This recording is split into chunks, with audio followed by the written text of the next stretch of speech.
ஒரு முறை பப்பாளி காயை இந்த மாதிரி செஞ்சு பாருங்கள், நல்லா டேஸ்டியாக இருக்குங்க.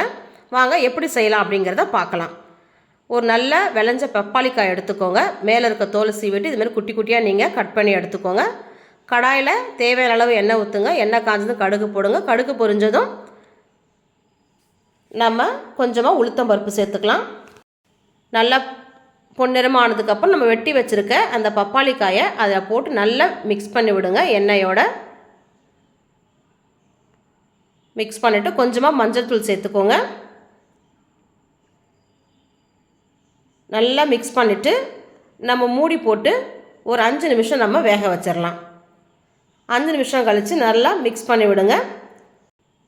மிக்ஸ் பண்ணிவிட்டு தேவையான அளவு உப்பு, கருவேப்பிலை சேர்த்து நல்லா மிக்ஸ் பண்ணி விட்டு மறுபடியும் நம்ம மூடி போட்டு ஒரு 5 நிமிஷம் நம்ம வேக வச்சுக்கலாம். அது வேகிறதுக்குள்ள நம்ம இதுக்கு தேவையான மசாலா பொருள் அரைச்சிக்கலாம். கொஞ்சமாக தேங்காய், ஒரு 1/2 ஸ்பூன் சீரகம், காரத்துக்கு ஏற்ற மாதிரி பச்சை மிளகா, ஒரு 5-6 சின்ன வெங்காயம், ஒரு 2 பல் பூண்டு போதும்.